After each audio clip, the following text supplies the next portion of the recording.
एक बार नारद जी ने भगवान विष्णु से प्रश्न किया, प्रभु, आपके भक्त प्रायः गरीब क्यों होते हैं? वे जीवन में इतनी कष्टमय स्थिति में क्यों रहते हैं, जबकि आपके निंदक और अधर्मी व्यक्ति धन संपत्ति में संपन्न होते हैं? भगवान श्री हरि मुस्कुराए और बोले, नारद, मेरी कृपा और लीला को समझना बहुत कठिन है। इसे समझने के लिए तुम्हें मेरे साथ पृथ्वी पर चलना होगा। इतना कहकर भगवान श्री हरि और नारद मुनि साधु वेश में पृथ्वी पर आए। वे दोनों एक नगर पहुंचे और वहां के एक धनवान सेठ के घर जाकर भिक्षा मांगने के लिए दरवाजा खटखटाया। सेठ जी गुस्से में दरवाजे की ओर आए और देखा कि दो साधु खड़े हैं। भगवान ने प्रेम से कहा, भैया, बहुत भूख लगी है, कृपया थोड़ा भोजन दे दीजिए। सेठ जी यह सुनकर क्रोधित हो गए और बोले, तुम लोगों को शर्म नहीं आती? मेहनत करके खाने में क्या कठिनाई है? जाओ, जाकर किसी होटल से खाना मांगो, यहाँ भीख मांगने मत आओ। सेठ का यह व्यवहार देखकर नारद जी को बहुत दुख हुआ।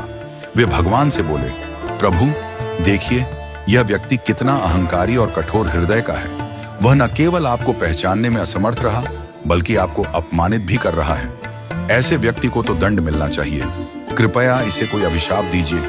भगवान मुस्कुराए और बोले, नारद, मेरी लीला अपरंपार है। देखो, मैं इसे अभिशाप नहीं बल्कि आशीर्वाद देता हूँ।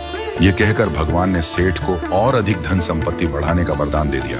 नारद जी यह देखकर चकित रह गए। उन्होंने सोचा कि जो व्यक्ति भगवान की निंदा कर रहा था, उसे तो और अधिक धन का वरदान मिल गया, लेकिन आगे जो हुआ वह और भी रहस्यमय था।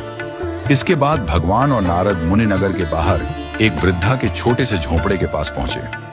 वह वृद्धा अत्यंत गरीब थी और उसकी संपत्ति केवल एक गाय थी, जिससे वह अपना जीवन यापन करती थी। भगवान ने वहां भी भिक्षा मांगी। माए, बहुत भूख लगी है, क्या हमें कुछ खाने को मिलेगा? वृद्धा अपने झोंपड़े से बाहर आई और आनंदित होकर बोली, प्रभु, मेरे पास आपके लिए देने को बहुत कुछ तो नहीं है, लेकिन जो भी है वह आपका ही दिया हुआ है। कृपया इसे स्वीकार करें। यह कहकर वृद्धा झटपट अंदर गई और अपनी गाय का ताजा दूध निकालकर 2 कटोरे में ले आई। उसने बड़े प्रेम और श्रद्धा से भगवान और नारद जी को वह दूध अर्पित किया। भगवान ने प्रेम पूर्वक दूध ग्रहण किया और वृद्धा को आशीर्वाद दिया। नारद जी यह देखकर प्रसन्न हुए और बोले, प्रभु, यह देखिए, यह भक्त आपको कितने प्रेम से भोग अर्पित कर रही है। इसने अपने पास जो भी था वह सब कुछ आपको समर्पित कर दिया। कृपया इसे कोई बड़ा वरदान दीजिए जिससे इसका जीवन सुखी हो जाए।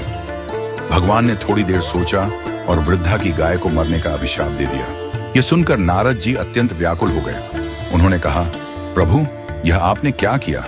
यह तो आपकी सच्ची भक्त है। इसकी गाय ही इसका एकमात्र सहारा थी और आपने उसे ही छीन लिया। यह अन्याय क्यों?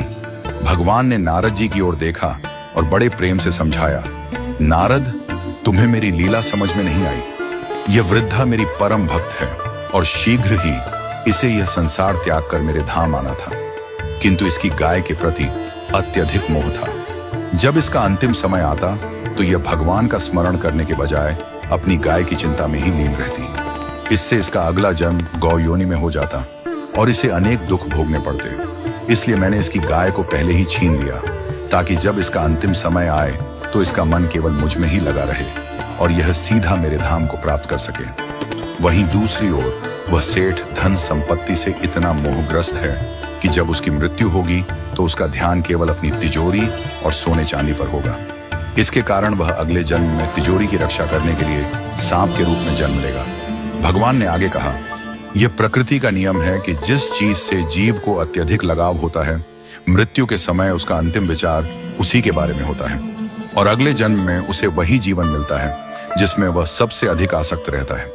इसलिए मनुष्य को अपने जीवन में मोह माया से ऊपर उठकर केवल ईश्वर का स्मरण करना चाहिए।